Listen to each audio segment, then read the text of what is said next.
Ladies and gentlemen, welcome back to a whole new episode of Full Steam Ahead. I'm your host, Zoe. Cantu is on the other side. How was the weekend, man? How's everything going? Good. We had a Sunday league, obviously epic game there for the ages, so it went pretty good. Other than that, it was a pretty chill weekend. We got the dub, I guess, in the Sunday league. Just hanging out with family. I was house sitting for my in-laws, so I took advantage of that. Played some Black Ops 6 on my brother-in-law's PlayStation while he was away. So pretty fun, pretty fun weekend. How about you? Same thing, just chill with family, and that was pretty much it. All the vibes, a little bit of homework as well, but very chill weekend. And the last part of it, if you're a Houston Texans fan, Jesus Oh Christ, yeah, oh yeah. how can they not win with? Well, they were like up 23-7. It's like the first half they look like a playoff team, and then the second half it was borderline. How do you not win when the opposing quarterback has thrown 5 picks? Jared Goff is 6-0 with throwing 4+ interceptions. Did not know that. Stat of the So night right there. yeah, it's crazy. No, but that was an epic sequence. So like starting off second half, CJ throws an interception, Jared Goff throws an interception, CJ throws an interception. Like what a sequence. It was like seven interceptions, Yeah. and like by the time it was like the third quarter, I want to say, if I'm Yeah. not mistaken.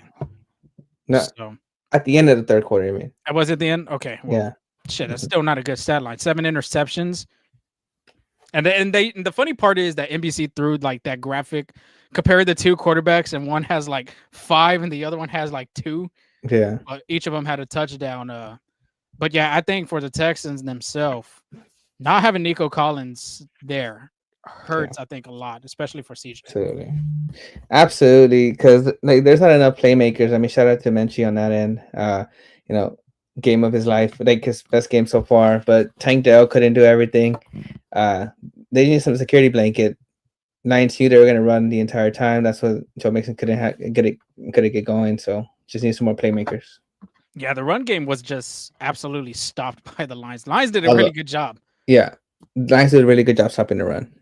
Yeah, so I mean, another stat: Texans haven't thrown a touchdown in the second half since week 6. It's That's been a not month. You're gonna win too many games like that. Yeah, that's not good. But Although, on the other side of it, they do play the Dallas Cowboys coming up, which they're not playing great football as of right now. So it's kind of like the Battle of Texas right there. Texans, I think, obviously have the upper hand compared to the Cowboys because their defense is atrocious right now. Their quarterback is a backup with Dak Prescott having season-ending surgery, and then, I mean, it's just a big shit show over there in Jerry World. If you did not see Micah Parsons just throw his coach kind of like under the bus. So I know there's some Astro fans out there that are some yeah, Cowboy fans. that's crazy. Yeah, so we'll have to see, but enough Texan talk. If you do want to listen about the Texans and NFL news, you make sure to go hit them boys up at Bring On the Blitz podcast. There's one of the guys is Watch it. yes, on our Skidda Podcast Network. One of the guys over there is a credentialed media member, so he's getting the insight in the Texans when they play at NRG Stadium. I'm pretty sure they'll have a show either, I want to say probably tomorrow night, or if they're Mhm. recording tonight, there'll be an episode going in the next day. So make sure y'all go check those guys out. But for our episode 221, Dana Brown at the GM meetings. We had our episode posted on Tuesday, and obviously that was the start of the GM meetings in San Antonio. That means all the general managers from all 30 Major League Baseball teams go out there and I guess talk to agents, talk to other GMs, maybe make a deal, try to do something, see what kind of players are available at that time. So of course, Dana Brown, representing the Houston Astros, was out there. We're going to recap all of that going on because it's been now a week. If you're listening to this on your drive to work or on your drive back home on Apple or Spotify, it is Tuesday Yeah. of the recording. But a Oh, little bit of our topics. So go ahead. I was gonna say, and you probably like what Lorenzo about to say. You probably heard it before, but just to refresh your mind, this is Yeah. what like we're trying to get you back on Astro Talk. So just to refresh you. Go ahead. It's on my bad. No, you're good. And getting them objectives real quick. Like I said, Dana Brown, GM meetings. Ryan Presley little kind of words out there that he could be a possible trade target. That was kind of one of my hot takes before we had ended that show from the last episode. Reggie Jackson stepping away from his role with the Astros and around the horn. We don't have the ticker anymore. We did away with the ticker. It made it easier above Angel's head. That's where you could find all our social media content, all that type of stuff on there. Subscribe to that YouTube channel. I know on YouTube we have that subscribe button on the bottom right, and then on my top of my head, that's where you can find all the podcasts from Apple to Spotify, wherever you get your podcast. Shout out to the people. I just looked at this the other day, Angel. We got people listening from Spain, Oh wow, Mexico, and you wouldn't even guess where the other country is. Belgium, No, it is on that side though in Europe. Turkey. I don't know. Ireland. Oh, shout out to the Islanders, whatever. You might got to go get a pub over there and start drinking some of their Guinness beer. Have you tried Guinness, by the way? I don't know. No, I have not. It's a little too dark, but maybe I'll give it a try. You got to try. I tried it one time. It's not a bad taste. Pretty smooth. Yes, like you said, it is a little dark, but not bad of a beer. If I had to rate it from 1 to 10, I'd go with probably like a 7, 7.5 maybe. So highly recommend if nobody else has drank Guinness. But Josh was on the chat with us. What's going on, Josh? Hope everybody's day is going. And like I said, if you're listening to this drive on your drive, can't even talk right now, to your job or you're going back home, it is on Tuesday, but we are recording this on a Monday. We just want to shout out to all the veterans out there. Thank you for your service, what you've done for our country. I know I've had some family in mind done the Army and all the other branch forces. Angel, I don't know about you. I think Marines. you got some Marines. Yeah, I think my dad too is a Marine. So shout out to all the veterans out there. Thank you for your service. But topic of the day, Dana Brown at the GM meetings. Like Angel said, we're just going to give you a little refresher, a little recap of what happened. And I would say from listening to all the videos, seeing all the tweets on social media, with Dana Brown, MLB Network has done some stuff. Ari Alexander from Channel 2, KPRC. It's a lot of quotes we got from everybody everywhere. We're going to for sure shout them out. But at the end of the day, I think when Dana Brown went out there to San Antonio, everything was very productive. Productive discussions, conversations, communication.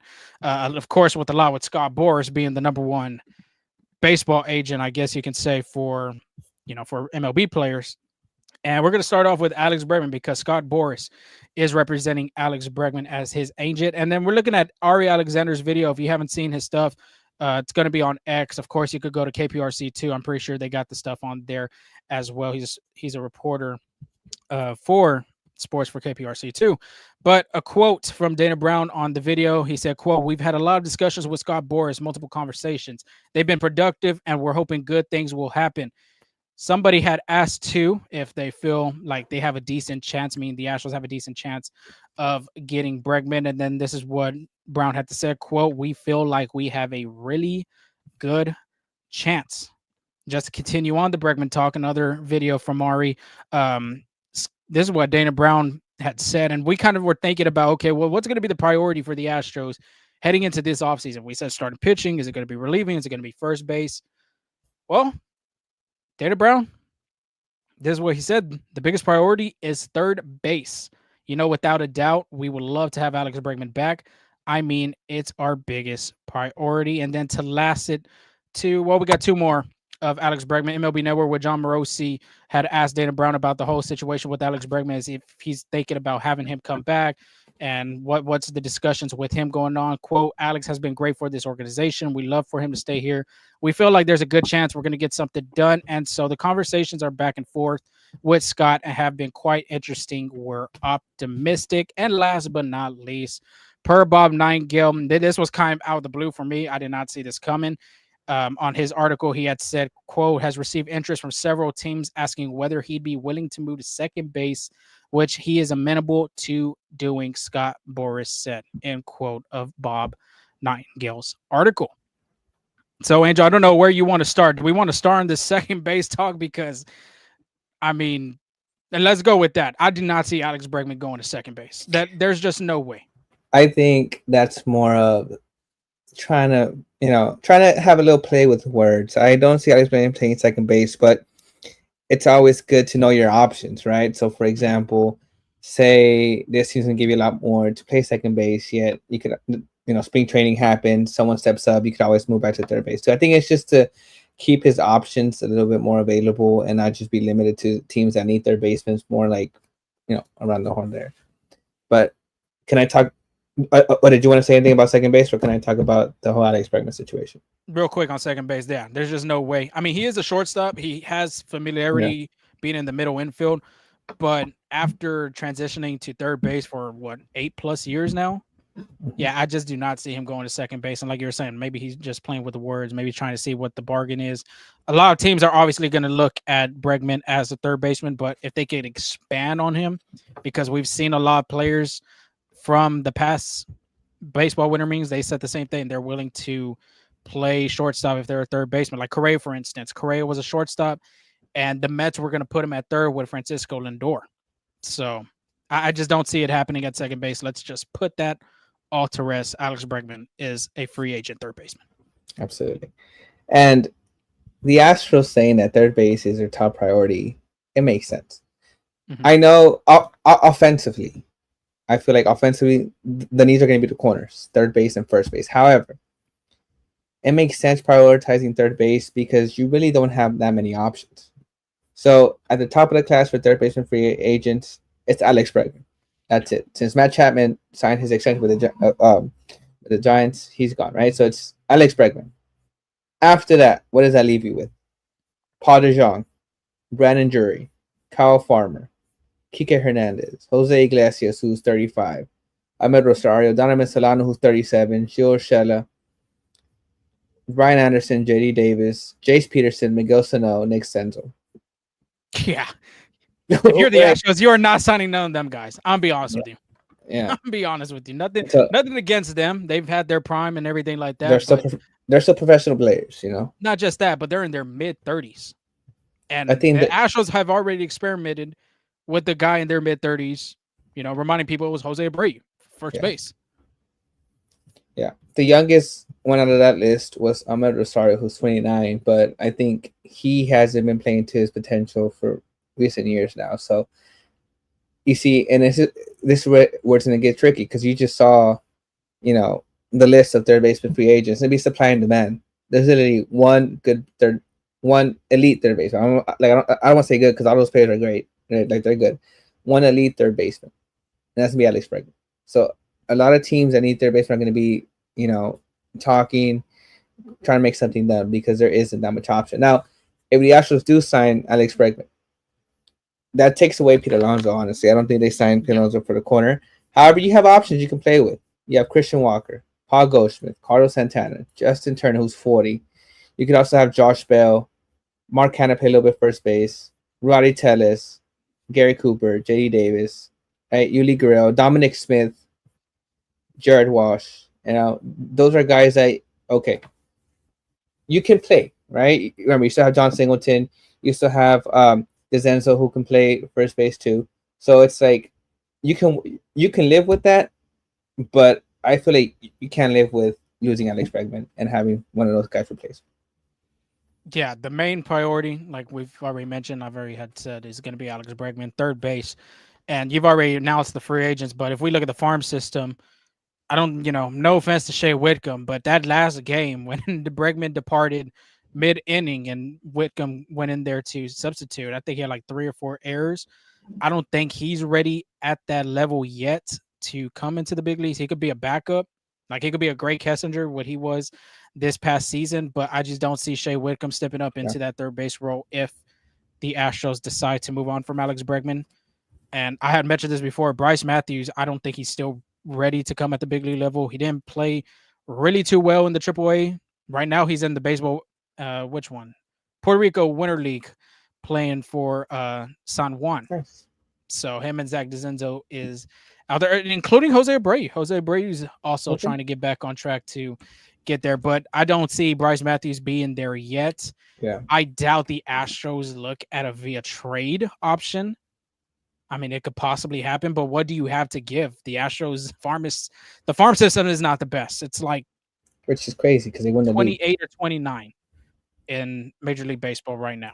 So the main thing is going to be getting Alex Bregman. I see it happen? I know I made that hot take of saying Pete Alonso is going to come to the Astros, but I do firmly, like I was saying, we're just playing around, having some fun on the show.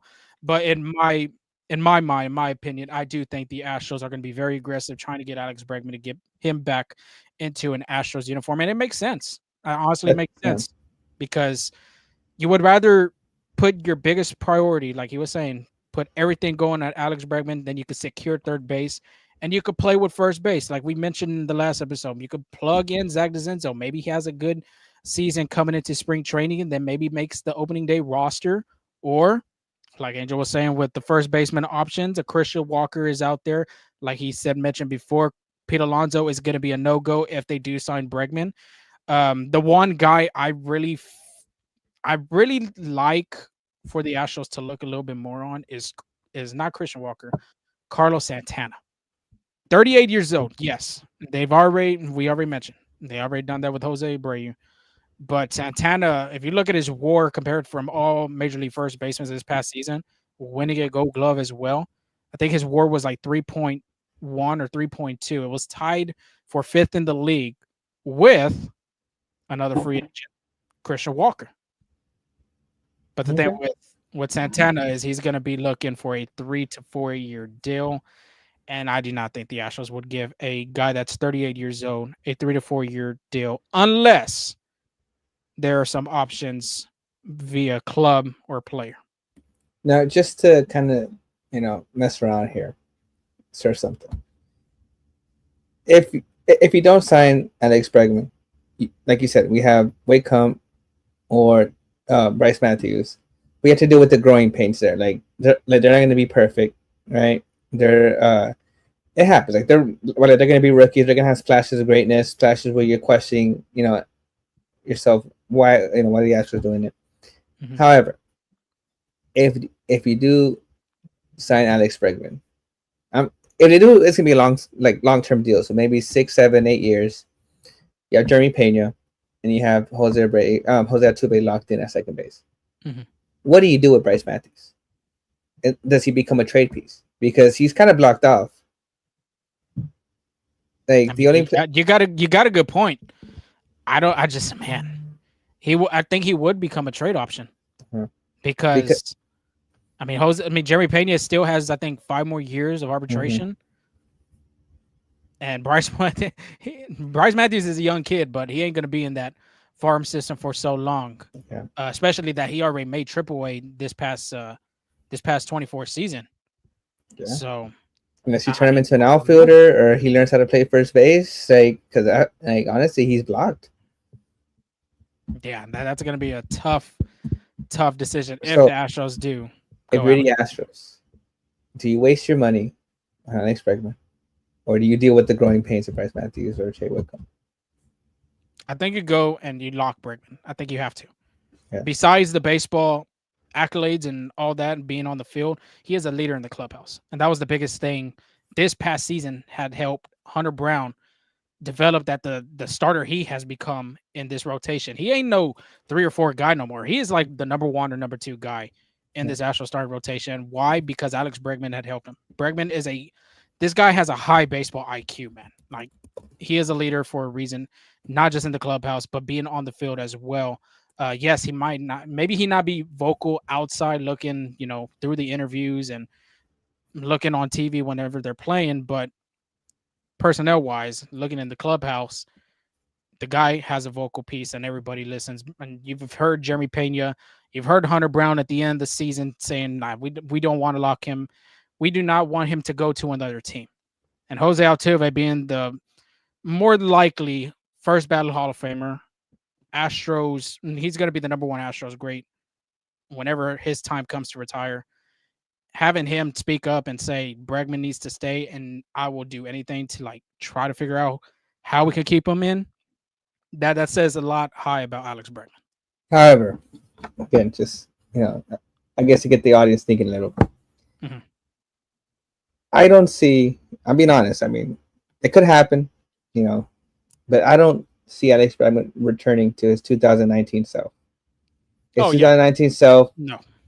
41 home runs, 112 RBIs, 164 hits, an OPS of 1,015. So he regressed a little bit, right? However, he's picked that up. He batted 260, which is the highest in a few years. Do you Are you okay with that? Like, if you give this guy 7 years, $200 million, his prime's past him a little bit. Hmm. He's gonna be productive. Hmm. However, not gonna be.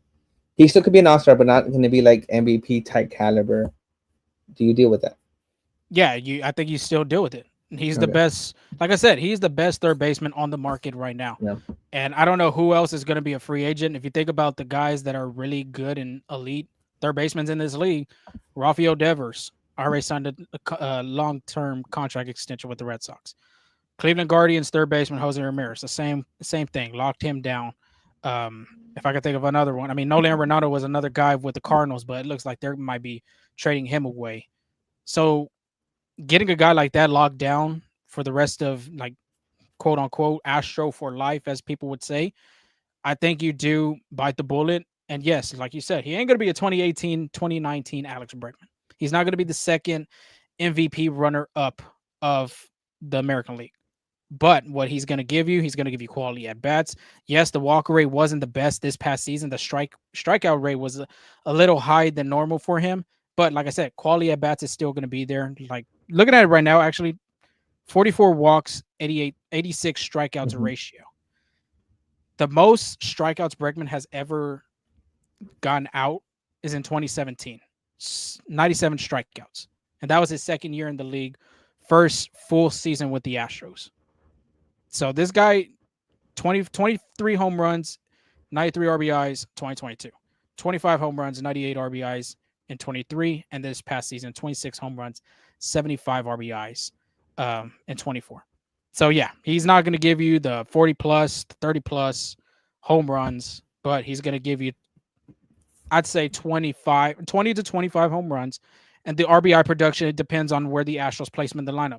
You've seen him in the second hole, you've seen him in the third hole, you've seen him in the cleanup role. It just depends on that. I could see him being in the 80 to 95 RBI range for that. And then lastly, Alex Bregman is a guy, when he's healthy, he's going to play every single game. The longevity that this guy has, it's immaculate. 22, 155 games, 23, 161. That's one shy of playing 162 full game season. And then this past season, 145. The last time he did not play 100 plus games, you got to go back to 2021. And he was bothered with the hamstring injury. He only played 91 games that season. So Yeah. I don't know.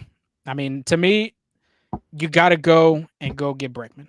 The first base issue, you can figure that out. You got guys like John Singleton, like the Astros did this past season. You plugged in Singleton, you plugged in Caratini, you saw Diaz over there. I mean, you plugged a bunch of players there. Zach DeZenzo can make a huge jump this next coming season. He can surprise people at spring training, and he could be the everyday first baseman in opening day of 2025. Mm-hmm. Or, like we mentioned, you look at the free agents out there. I mean, I already put my thought into it. I'm looking at Christian Walker, Carlos Santana. What about you? What's your first base predictions if the Astros don't go with Zach DeZenzo and the rest of the clan at first? Honestly, this might be an unpopular opinion, but I'm okay if they don't make a move at first base. The reason is, if you start Alex Bregman, your next priority is pitching. Starting pitching, relievers. I would say focus on that and just live or die with Zach DeSenso and Josh Singleton. Now, DeSenso showed promise. He showed a lot of promise playing first base. There were some great at bats. Obviously, rookie growing pains going to happen, but Yeah. I'm okay with that. I'm okay. Like, I think he's shown big league at bats, is what I'm trying to say. Like, quality at bats. He looked like he can play with the best of them, no matter who's pitching and stuff like that. So unless you can get a cheap person, like literally cheap, that's not going to affect the pitching aspect, I'm okay with Zach DeSenso and John Singleton platooning at first base. Yeah, the Christian Walker one, there was a projected his projected contract, it was going to be like 3 years, 60 million. I don't know if that happens. That's 20 AAV And each yeah, year. So, I'd rather if the Astros. I mean, that's a pitcher. I think. like I said, it just depends on the Bregman contract. And since we're on that discussion of the contract too, I had mentioned 170. I said 165 or 170 to 185. I'm not mistaken. Um, John Heyman had projected on his article 7 years, 170 million. And the biggest thing when it comes to Bregman and this contract is going to determine on the years. It's Mm, not going to determine on the money. It's going to determine on how many years this contract is going to have. And I think the Astros got to get uncomfortable this offseason and give yeah, Bregman the 6+ years for this you have to get extension. out the comfort zone, like you said. Yeah, I mean, I agree with you. So, But but first base, like you said, you're good if they don't.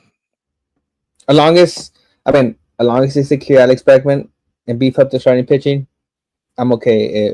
I think the Astros will be a good team without picking up a first baseman. Okay, real quick, since I'm put you on the spot. 2-year, 3-year deal with Carlos Santana, club option for 2020. I mean, for the third year. What's the Would you AAV? sign him? The AAV would be, let's say, 15 million. Yeah, So you're looking at 3 years, less than 10, I would say, 45, for first baseman. 3 years for 45 million 3 years, with 45 that million. club option for the third year. I mean, if they're able to secure pitching, I mean, by all means, do it. But I'd say the priority will be pitching. I mean, again, I'm not opposed to signing, like, for the actual signing a first baseman. Like, I'm not opposed to it. I think it'll be a good move on their part. Mhm. However, I think they got other issues to worry about first. Yeah, cannot agree more. But Joshua said Bregman leaves. They need to be all in Korea. I don't know if you saw that too. I think Joe Sherman of the New York No, I didn't say Post that. had mentioned that the Twins are open to trading Correa Makes and sense. that they should look into. Of course, who else? Joe Sherman works for the New York Post. Who do you think is going to be that team that he's going to be probably talking about? The New York Yankees. Sure. The New York Mets probably too, but more than anything, the New York Yankees. Tony's on the chat. He's still mad about the Texans loss. I think every Houstonian out here is mad about that loss. And then last but not least, Roy Oswald wants Dana to pursue the Japanese pitcher, made his appeal on it. I don't know if you saw that too. Yeah, Roy Oswald making a statement right there, wanting to get Roki Sasaki in an Astros uniform, which I just do not see happening. Okay, before we move on to this topic, unpopular opinion too. If the Astros can't sign Alex Bregman, how about Gleyber Torres, Where do you plug Glaber? third base? Did he play third base? I'm sure he can. Alex Bregman didn't play third base either. The thing with me for him is going to be the defense. Yeah, throwing it. His defense I his defense is not the best. that's Looking at why Glaber, that's why they brought in that new coach, Torres. Was it Paris Chica? yeah, Tony Perez Chicken, yeah. Yeah. Torres has never played the corner infield in his career. He's only been a middle infielder.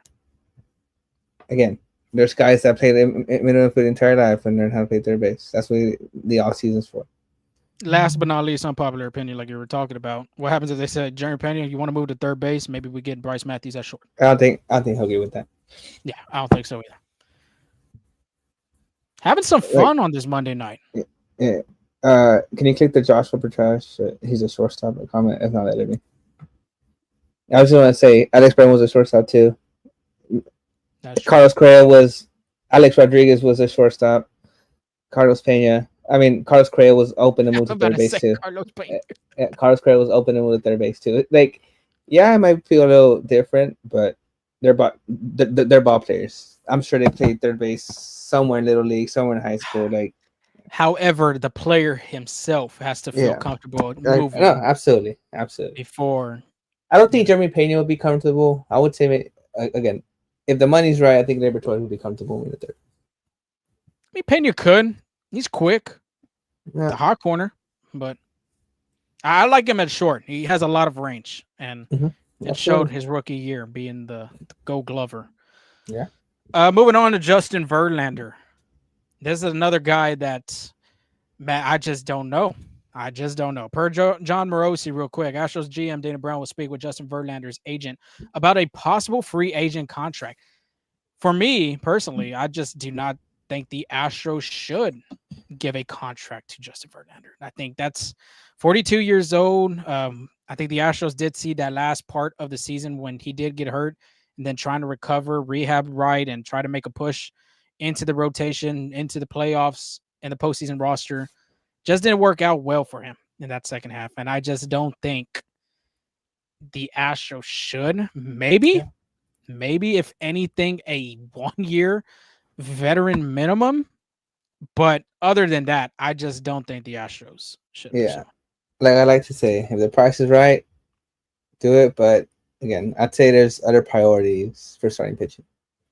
Yeah, we had asked on Twitter for everybody to put their thoughts. A lot of people were like, "Yeah, sure, why not? Just maybe a 1 year deal." JV's welcome back. I mean, yeah, he is. He's a fan favorite. I mean, I think everybody could say what he did from 2017 on in an Astros uniform is going to be one of the best runs in Astros, franchise history when it comes to starting pitchers. And yes, by all means, Verlander is going to be. His name is already up there in the Astros pitching, franchise history list. But at the same time, too, this is a business, and the Astros shouldn't be wasting money on a guy that's it's already getting up in age, and everybody has seen Yeah. that part of the game when age starts to creep up on you. You're not the same prime player that you were when you were like 22 years old. Um, but Tony, real quick, saying no more than 10 million for Verlander. I think that is the veteran minimum, if I'm not mistaken. I think it's like Hmm. 9 to 10. So yeah, I think JV. I mean, if the Astros do, maybe it is a 10 year kind of like he mentioned, Tony mentioned 1 year. But I just, in my personal opinion, I just don't think the Astros should pursue him and actually start looking for other pitchers out there. I think so. Yeah. Speaking I of mean, pitchers that are out there though, too, Yusei Kikuchi. Another, I think a lot of Astro fans had come to love Kikuchi being on the mound in Astros uniform this past second half of the season. A lot of in the trade deadline, you could tell everybody was pissed off.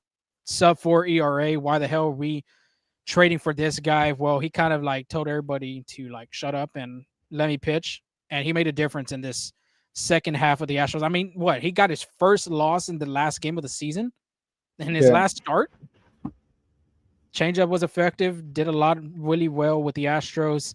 But a little bit more to talk about Kikuchi on MLB Network with John Morosi. Dana Brown did mention this. He said, quote, well, that's part of our Scott Boras conversation as well. Kikuchi's time in Houston was really, really good. So we would be excited to have him back as well. That would be a nice piece to add to our rotation. Talking with Scott, we're going to try. End quote.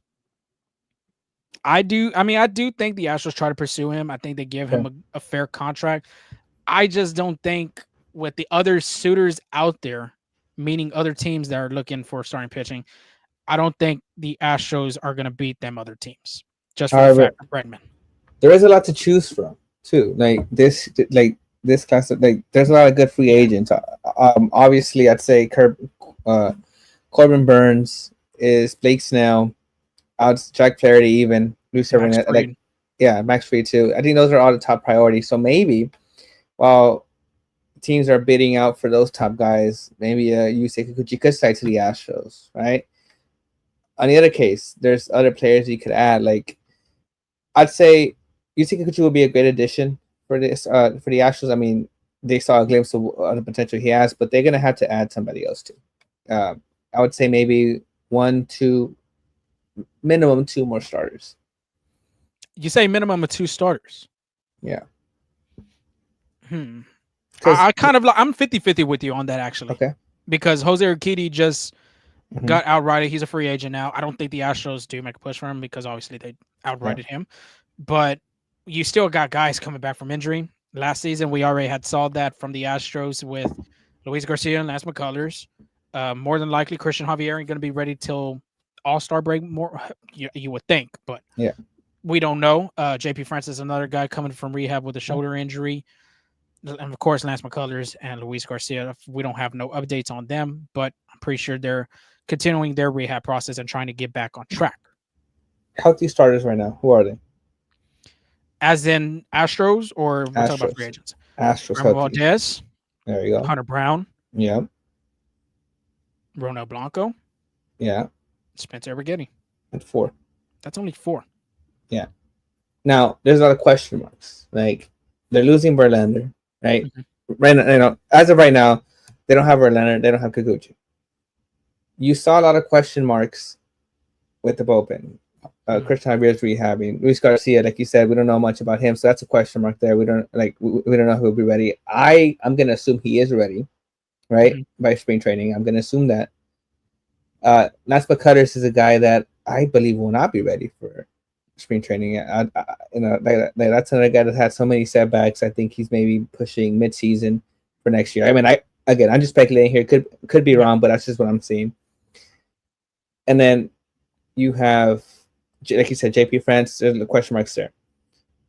Now I'm gonna say minimum two, just because if you don't at least get two starting pitchers, you're left. There's a chance that you might be in the same situation you are the past 2 seasons, injuries, happenings, and all that good stuff. Like I always say, you can add too much pitching. Now the thing with where it gets trickier is once everybody is healthy, who do you plug in and plug there? Which honestly is a good problem to have. Yeah. Like like if you have the luxury to be a 6-man rotation, great, because you have these arms that are all capable of. So I would say I'd rather have a good problem. Like if I were the Astros, I would rather have like a surplus of starting pitching and have a that great problem than trying to scrabble, pay a high price during free agency. I mean during the trade deadline and stuff like that. Yeah, and then just to add on what you're talking about with pitching on that category, Dana Brown did talk a little bit more about that quote. Then maybe add some more depth to the bullpen, as I've always Mm-hmm. told you guys. I'm always in the market for starters. So if we Yeah. have any opportunity to acquire starters, through trade or whatever have you, we'll do that as well. I do not think the Astros do make a trade. If they do, man, it's going to be some type of low prospect, I would say, if they're going to do a trade for a starting pitcher. But Angel did talk about the big starting pitchers out there. Here are some of the other guys like Patrick Corbin, Charlie Mm-hmm. Morton, which I think Morton retires, Nathan Uvalde, Frankie Montas, Sean Manaya, Luis Severino, Kyle Gibson, Jose Quintana, Andrew Heaney. Let's see who else is Nick Walker. Martinez. Yeah, Nick Uh, Martinez is on here. Walker Bueller's another one. Martin Perez, Nick Pavetta. So there's a decent amount of good start. Michael Lorenzo's another guy. I mean, they got mm-hmm. a lot of decent starting Yeah. pitchers on the market. You So you see, can't right? really say they can't go for a.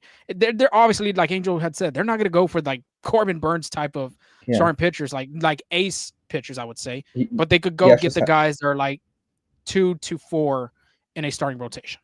Yeah, and I agree with you 100%. The Astros have an ace. They have Framber Valdez, right? Hunter Brown Stonkless is of an ace. So I agree with you 100% when you said like guys like bottom, not bottom of the barrel, but like could be the fifth, Like in the sixth mid part guy. of a rotation, Yeah, I would say. and honestly, someone that catches my attention, and like I know he's 34, it's gonna be Nick Martinez, and I would also honestly say maybe like a Michael Lorenzen and Sean Hmm. Manaea. Now, the reason why I like Nick Martinez and Michael Lorenzen is because say you do have this surplus of pitching in the middle of the year, those are guys that have experience in the bullpen too. So Yeah. if maybe they're not having a great season or they're up and down season and you go to the bullpen, bam, plug them in there. Always fight for rotation. But someone that I've always liked, you know, like pitching wise, it'd be Frankie Montas. I think that'd be a great addition there too. Yeah, he was a promising prospect over there in Mm-hmm. Oakland whenever the Astros did play against Yeah. the Athletics. They're projecting a Nick Pavetta because Nick Pavetta is honestly, I Oh, feel like, the that's another. underrated Yeah, kind of guy. there you go. That's another one Yeah, market value would be 4 years, 60 million. You're looking at an AAV of 15.1 for Nick Pavetta. for Nick Pavetta. Oh, okay, So he was he was I just think honestly, dude, it's just gonna depend on the Alex Bregman part. yeah. You got to see what you're working with right there, what kind of money you got remaining. We'll get to that Ryan Presley talk in a minute because that's going to be a huge part of it. But it just depends on that. If they do sign Bregman, bam, next thing you know, you got to go either you can acquire a first baseman, you can go acquire a left-handed outfield bat. That's another thing that Dana Brown had mentioned, or you can go for pitching like Angel was mentioning. Okay. Relief pitching has been a big one too.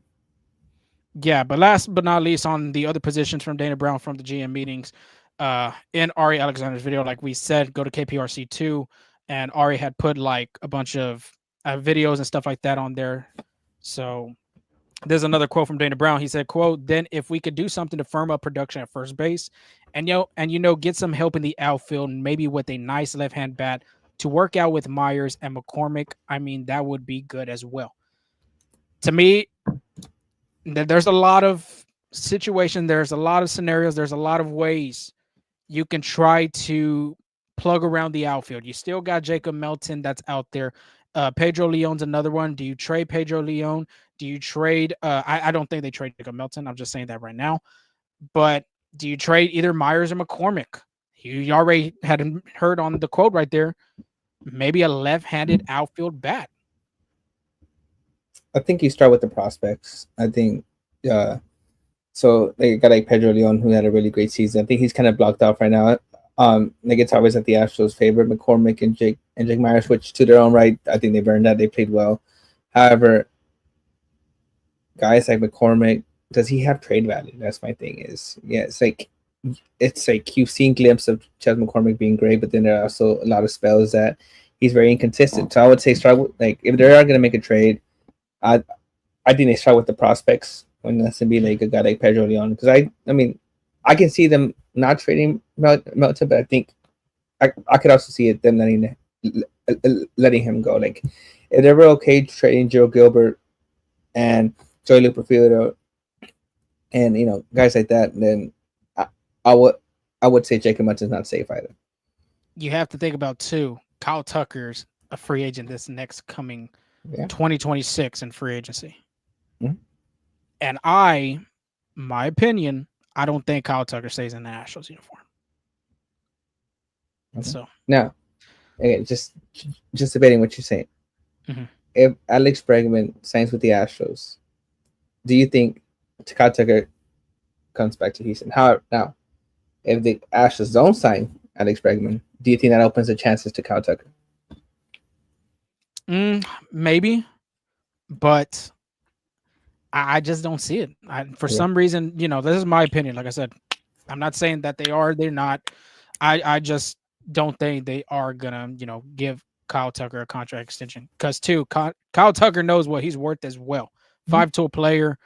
I'm pretty sure the market's going to be very high for a guy like that. That's an MVP caliber player when he is healthy. So I just don't see it. Maybe Jacob Melton could fill in that role. You don't know. Or we'll have to see. But Dana Brown did also talk to Kyle Tucker's agent during the winter meetings. I didn't put that on there because not winter meetings, GM meetings. Like I said, I didn't put that on there because it wasn't really too upcoming news of what's going on right now in this offseason. But that's another thing to look at. But when you think about left-handed outfielders, you think of guys like Michael Conforto. You think of a guy like Anthony Santander. You think of another guy like Alex Verdugo. Out of those three guys, your best bet would be looking at a Verdugo. Played some left, has played some center, but majority in the left. Who's going to be the starting left fielder in 2025? Is it going to be Yordan Alvarez? Gotta think about that. Yeah, I don't know. But I think it would have to be like a low type of offer, I would say. Yeah. I mean, Kyle Tucker will be 29 when he's a free agent. I think he'll be the youngest guy between Reese Robert Jr., who's also a free agent that year too. So again, you have options, but he's gonna be him and Reese Robert are gonna be getting paid next year. I agree with you though. The priority for the Astros is going to be Alex Bregman getting that contract, and after that, you possibly look into getting some type of pitching, because I think that's going to be very important. Okay. But since we're talking about the whole market and how the Astros can find a way to get some type of money, I think it's going to have to start with the via trade. And it could be Ryan Presley. Ryan Presley could be out the door for the Astros. That was a hot take. Like I had mentioned the last episode, but per Ari Alexander, the Astros have started to explore trading reliever Ryan Presley. A league source told KPRC2. Presley holds a no trade clause and can bar a deal if he wants. Brown mentioned last Tuesday that any trade the Astros made where they give up an MLB player, they would like at least two MLB level players in return. Presley is set to make 14 million in 2025. So if they dump Ryan Presley off, that gives them a little bit more room to wiggle with to go look at other free agents out there. My opinion, I think that's going to be the best possible way for the Astros to trade and get some money out of it. Yeah, I mean, now I wonder if it does give them wiggle room though, because although you are removing the 14 million off the contract, if they want two MLB level players, those MLB players are getting paid too. However, it could be a 2-for-1 where you're paying this guy 14 million, and you know, I don't know who they're gonna get, but say you get two guys that are both making 7 million, right? That's 2-for-1 for the same price. So I think that's maybe what they're trying to do if they go a little bit over two, but I just don't think they want to pay one guy 14 million, like their settlement guy 14 million. I think I wouldn't say they'd get two MLB level players in return. If you're the Astros, you're trying to beef up that farm system. Maybe there's a hidden gem in one of those, and one of those prospects that the Astros do look at a team like, the team that comes into my head who's looking for a closer at this moment is the Baltimore Orioles, and their farm system is pretty damn stacked. I think it's like top 10 at least in Major League Baseball. I'm pretty sure it's probably top 5, but if you're looking for prospects, that's a good team to look at. Yeah. Who's another one? I mean, would the Phillies be another team? I think Carlos Estevez is gone, so they really Yeah. have no closer on that side. Chicago Cubs is another team that comes into mind. But yeah, if they do look at the trade and they look for them two MLB level players, like we had mentioned, maybe one is an MLB level player ready, and maybe the other one's a prospect. And I think the Astros wouldn't be opposed to something like that because you're beefing up your farm system, and then plus you got an MLB player ready to go right now wherever it time comes. Yeah, I mean, the only thing is, if we do trade Ryan Presley for prospects, who replaces Ryan Presley? Okay, you got Josh Hader, you got Brian Abreu. You're losing Hector Neris. I mean, again, he's a free agent too, so we don't know with him. So who steps up with that guy? It's a good question, and that's a part of the figuring out of the whole free agency. Yeah. I mean, there's some relievers out there, but I'm pretty sure somebody could step up into that 7 role. You've already seen Brian Abreu be the setup guy in 23, so I think you could play around with that. You also got some relievers that you didn't know that possibly could do what they did. Taylor Scott, Brian King. Yes, them guys are young, but now they're going to be entering this season as a first, as not a rookie anymore. Like this is the first full season if they do make the opening day roster. Yeah. I mean, that'd be tough. But like you were mentioning too, with the starting pitchers though, real quick, if the Astros get all those starting pitchers back, then you're gonna have to throw some of those guys in the relief role. Now, would you be opposed to this trade? Because, like you did mention the Phillies as someone who needs a reliever, Ryan Presley for Alec Bohm. I don't think that happens. No, I just don't. Alec Bohm's still young. He just came off a good year last year, All-Star as well. And I'm pretty sure the Phillies would want something a little bit more in return for Alec Bohm than just Ryan Presley. Yeah, the reason I asked is because there was this back in November. This is per Bob Nightingale. It says the Phillies are open to listing on outfielder Nick Castellanos, outfielder Brandon Marsh, and infielder Alec Bohm. Mm-hmm. So that's why I bring it up. I guess it's like if we can't sign Bregman, but if we can get Presley for Alec Bohm, again, I don't know. I think that happens though too. If the Astros don't get Bregman goes somewhere else. More than likely, they're going to be very aggressive in a trade package. I would say. Yeah, they're going to be very aggressive, in my opinion, because third base is open. Yeah, there's another hole at first base, so I think you got to go for third baseman I doubt Nolan Arenado. That's a good name to listen if you're a Mhm. Nationals fan. Gold Glove caliber player, but he's starting to age. Yeah, he's not aging to that moment yet. I think maybe he's like 32 or 33 years old, but yeah, you would have to look at the trade options out there um, if the Astros don't get Alex Bregman. Yeah, absolutely. Are we ready to move on to the second portion? Yes, second portion. Did Uh, not think we are going to go an hour. oh, it's already an hour. Oh man, 50 minutes. 15 Yikes. minutes. I Okay, did not think that. so I now a big thing that's happening with the Astros again, like right now we've all talked about Astros free agency, but there's been some inside moves that have been happening, and that's Freddie Jackson steps away from his position. This is per John Heyman and Joe Sherman on the New York Post. Freddie Jackson told Astros owner Jim Crane he was leaving the team after nearly 4 years there as what he termed a pseudo executive. Jackson told the Post. Jackson said he stepped away from the Astros to spend more time with family at home in California. So I mean, that's kind of reminds me of like Brent Storm a little bit, where he kind of left the Astros to be close to his family, but then got a job in Arizona. So Reggie Jackson may say he's done with baseball, but I wouldn't be surprised if he joins another franchise as a like pseudo executive, I guess you can say, maybe in a maybe over there with a California team. Yeah, Yankees. It was posted on an article from the New York Post. Joe Sherman and John Heyman. I would say they're not Yankee guys, but they're MLB insiders. But closely, they look at the Yankees. I would say a little bit more. And they had asked him if he was open, possibly return back to the Yankees, and he said, "Of course." The guy that went from the Yankees to the Astros could possibly go back to the Yankees. Interesting. But for people that don't know, word of the day, Pasueto. The meaning is not genuine, Yeah, spurious, so or sham. the pseudo, Pseudo, yeah. yeah, My fault. I think Sweato, I said right. yeah, My fault, yeah. So if you want to get a little bit more context into it, it's something or someone fake trying to pass as the real thing, hmm a fraud or imposter. So do you think he just like felt like he was a non-executive, like he just felt like he was just not could in the be. mix? Probably wasn't happy there. Could be. I felt like he was with the moves that the Astros had made. Like for instance, Jose Brady, I felt like he was on that type of move with Jeff Bagwell. hmm I mean, I could be wrong, but like you said, I think he's gonna go back to baseball.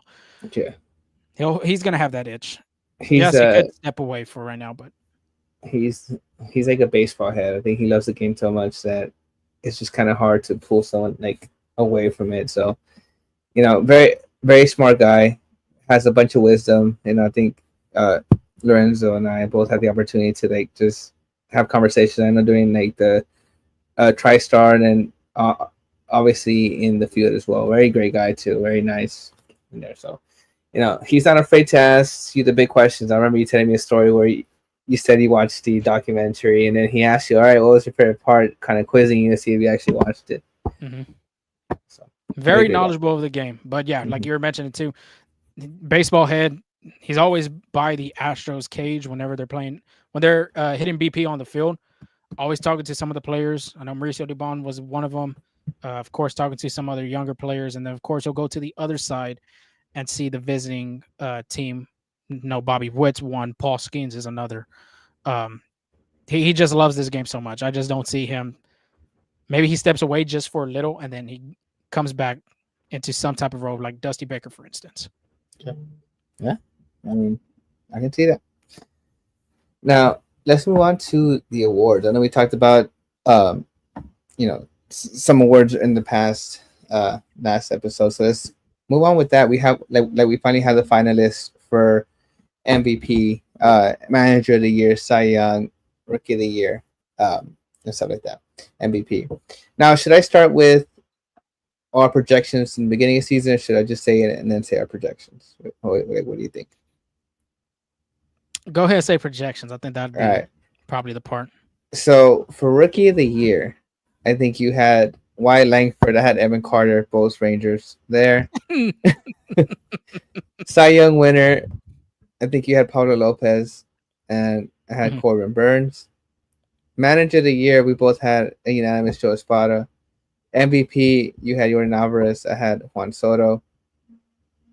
For the National League Rookie of the Year, uh, I, honestly, I forgot who had Jackson Tree. I think that was you. I had Yoshino Yamamoto. Cy Young, one of us had Spencer Strider. Zach Gallen. Manager of the Year, Craig Counsell, Trey Lovullo was our picks, and then MVP, Freddie Freeman, and Ronald Acuna. Well, as you can see, baseball tends to baseball sometimes, and crazy things happen. So here are, I think we might have gotten one each. Hey, I'm Uh, taking that Freddie Freeman one. I'm putting World Series MVP on that one. okay, Nah, but I think I yeah, had I Juan think Soto. He's a finalist. maybe I had the Jackson Cherio one for the finalists for Rookie of the Year. Yeah, I think that was you. Yeah, Yeah, so Joe Espada we both picked. yeah, boss. That's why we picked, and then I Yeah, think we each had one. Crazy. one. Yeah. So here are the National League MVP finalists. You had Francisco Lindor, Kento Marte, and Shohei Otani. Who do you think? Otani. That's like Yeah, not even a question. Lindor should be a little bit. It should be kind of a kind of Nick and middle Nick. race, You think so? but the way Otani like what 60 plus stolen bases, 40 plus or home. I mean, yeah, I think. unanimous. Yeah, I think he's unanimous too. I think out of those three, I'd say Shohei Ohtani gets out of first place votes, Francisco Lindor gets out of second place votes, and then Kento Marte gets out of third place votes. I think that was pretty easy. Yeah. AL MVP, Aaron Judge, Bobby Witt, Juan Soto. So I got one. I think Aaron Judge. Yeah. I think he gets it. It's an obvious pick too. You agree there? Another guy though, Bobby Witt. It's another Yeah. guy I think that should be a little bit more close conversations with the MVP. Who do you think it's? I just wish the MVP was more most valuable player. If you don't have Bobby Witt, do the Royals make the playoffs? No, absolutely not. Exactly. So, and then Aaron Judge is it's kind of the same way, but you had Juan Soto and Aaron Judge on that team. Yeah. So Which great pitching too. yeah, I just wish. Same thing goes for the NL one. If you don't have Otani, do you think the Dodgers make the playoffs and possibly win the World Absolutely. Series? Yes, because they got Freddie Freeman and Mookie Betts. Mookie. Okay, take away Francisco Lindor. Do they make the playoffs? Think about that. That one home run against the Braves in that doubleheader. That was a key part of that game for them to win that second wild card spot. Yeah. So Yeah, absolutely not. I mean, I agree with you. I can see that, but then the argument could be, well, should we go to the best player in the league? Like, Yeah. So I mean, I guess people see it, how they see it. different ways. Yeah. Manager of the year. I think we kind of. I mean, I think all these guys deserved it. We just didn't pick them. And a manager of the year: Carlos Mendoza, Pat Murphy, Mike Schmidt, and then for the American League: AJ Hinch, Matt Cotaro, Stephen Vogt. Pick your two. I'm about to say Mike Schmidt's a third baseman for the Phillies. Mike Schitt. Well, sorry. Mike Schitt. Right. This one's a difficult one because Pat Murphy stepping in his first year as manager. Oh man, He's a great guy, by the way. Yes, he is. He's a very awesome guy. It's between Pat Murphy and Carlos Mendoza. Yeah. Man, you just can't take away that from Mendoza too, getting that club from wherever it was from the start and not, barely making the playoffs and then making it to the NLCS. Insane. But for the safe part of it, I think Pat Murphy wins it. Pat Murphy? Yeah. And what about for the American League? It's another one. And they're all AL Central teams. That's the funny thing. Yeah. This is the AL Central Manager of the Year award. You would go with the Astros former manager, AJ Hinch, but I'm going with Stephen Vogt, what he did in his first year too. Second seed in the American League. I'd probably go Vogt and Murphy in their first years. I go Vogt Mendoza. Vogt Mendoza. Yeah. I think again. But honestly, I feel like with all of these, you can't go wrong who you pick. I think any of those guys are well deserved for the manager of the year. Taro, AJ Hinch. I mean, yeah, shit. That's tough. It's very tough. Absolutely. Luckily, we don't have that job right now to decide which one of them gets it, but that's a very Joe, tough race. I will say this: Joe Spotted finishes in the top 5 whenever Yeah, the actual votes show and expand. So I think Spotted will go top 5 in Manager of the Year. yeah, absolutely. NL Cy Young and AL Cy Young. NL Chris Sale, which honestly was a name I did not think would be there. Paul Mhm. Skeens, Zach Wheeler. American League Cy Young. Emmanuel Clase, relief pitcher. Show the love, Seth, baby. Show the love. absolutely. Seth Lugo and Tariq Schoolball. You want to start or I start this one? Go ahead and start it. All right. For the American League, I see Tariq Schoolball. I think that's an easy pick, although Emmanuel Clase had a great season in his own right, so does Seth Lugo. But I think winning the American League pitching triple crown seals the deal there. Yeah. And I know playoffs don't count with this voting, but he basically showed the national what he did all season. So that's where I'm going with that. National League Cy Young. This one where it gets a little harder. I'm literally stuck between Zach Wheeler and Chris Sale. I think if Paul Skeens would have pitched the entire season, he has a strong case too. But the fact that he came in the middle of the season, I think, kind of deters that a little bit. I'm gonna say Chris Sale. Chris Sale and Tariq Schoolball win it. Yep, I'm agreeing with you. Chris Sale, comeback player of the year too, I would say. Yeah. But more than importantly, Cy Young, the way he pitched for the Braves. Um, I don't think they had Max Fried to start the season off with, but the way Chris Sale pitched, really remarkable. And Tariq Scuba, like you said, no, unanimous for me is going to be that guy. Emmanuel Clase, though, I will say give him second. Hasn't been a reliever on the Cy Young voting since Francisco Rodriguez, K-Rod, K-Rod. Yeah. 2008. So very props. And we had talked about this probably middle or late part of the season that Clase deserves to be in the Cy Young voting. And I'm glad that he's a finalist for the AL. They heard you. They heard me. No, Show the love. Show the love. I think for Rookie of the Year, one of the biggest debates is going to be the National League, and you have Jackson Trio, Jackson Miro, Hoskins, and honestly, if you can give that award to those three guys, I wouldn't be mad. Those guys, let baseball know that the future is bright with those guys. Mm-hmm. American League Rookie of the Year, Colin Cowser, Luis Gill, Austin Wells. Honestly, I think the biggest debate comes from the National League on this one. Just imagine if you get one of those players from the National League and put them in the AL. Unanimous. They're winning the award. Yeah, unanimous. Yeah. Not a doubt. For NL, though, and we've talked about this, I'm going Jackson Merrill. Okay. Started the season the whole way. Got a guy that transformed from an infielder to an outfielder. That is a tough task. A very tough task, I would say. Just ask Jazz Chisholm. So Merrill, the way he played this season, his rookie year, yeah, he's going to win that one, I would say. It's going to be close, though, between him and Skeens. It sucks because Jackson Cheerio should be two in that, but it's going to be between Skeens and Merrill. Give it to all three. Yeah, and for Rookie of the Year for the American League, man, I don't know who do you go with, but I'd probably go, man, I would say Luis Gill, but I'd probably go Colin Cowser.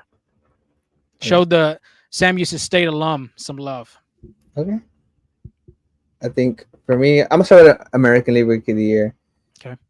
That'd be Luis Gill. I think he did pretty good pitching wise. Again, like we said, the manager of the year, All-American Central. This is American League East with Austin Wells, Luis Gill, and Colin Cowser. Now, National League. Again, if the baseball writers could give it to all three guys, I wouldn't be upset. I deserved it, but I'm going to agree with you. I changed my stance. Jackson Merrill takes it. You're joining the side then. Yeah, Jackson Merrill. You can't take away from Paul Skeens. I mean, had a great season. Yeah, like you said, maybe he pitches the first part of the season from the start to the end. Then that debate would be a little bit more going. Austin Wells, though, I'm sorry, I don't think he should be in the top 3. I think Will Bray should be in that mix. Oh yeah, Gold Glove winner. Played great. Nothing against Austin Wells, but yeah, I just don't understand why he is in it and Will Abreu is not. Former Astros prospect. Yeah, he did. I think that was a big loss, but again, you got to play your chips sometimes. Hey, got the Astros a World Series championship. You didn't think about that. Yeah. Christian Vasquez. You got to pay your chips. Yep. Christian Vasquez came from the Red Sox, and the Astros sent Emmanuel Valdez and Will Abreu. I think Emmanuel Valdez has a pretty good future too. That Red Sox club in general, very young, very young. Very interesting what they're going to do this coming offseason. Just like the rest of these other teams out here in the American League, not just the Astros and not in the National League.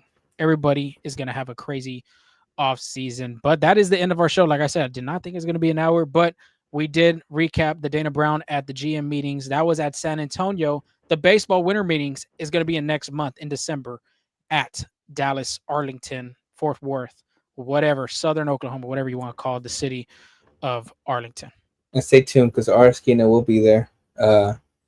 I'm we're still debating if Full Steam Ahead will be there, but for sure our Skina will be there, and we'll definitely keep you in the loop there. Definitely, because it's going to be like we said, it's going to be a hectic, crazy offseason, not just because of Juan Soto, but what the Astros are trying to do. Do they bring Alex Bregman back? Do they go get a first baseman? Starting pitching, it's still question marks in the air. A lot of question marks in the air for the next upcoming season. But like we said on the beginning of our show, if you haven't seen the ticker from all our years of this past season, well, we got it on the above Angel's head in the top right corner.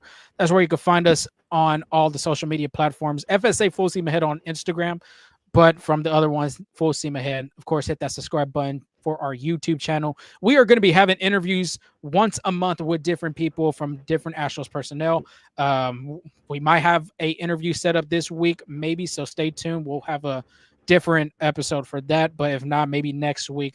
But the plan is to get an Astros player, broadcaster, prospect, front office. Yeah, we're going to try to do that once a month to get you ready for that 2025 regular season.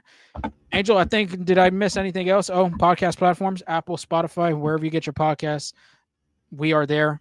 Let's get them USA numbers up, man. We got to get them US.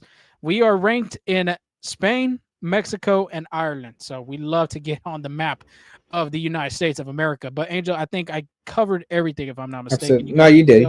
No, you did. Just thank you for listening, and again, get those numbers up. Tell your friends, international friends as well. Let them know where to get the best Astros insight, scoop, updates, whatever you like to call it. But we are here. We are in action. We are at the game, at talking to players. I think we gave you the best, accurate information out there. Totally agree with you. Totally agree. But we're going to have some fun this offseason. Like we said, a lot of things coming, interviews, baseball winter meetings, a lot to come. But y'all stay safe. Have a great and blessed rest of your week. And we'll talk to y'all soon. Peace.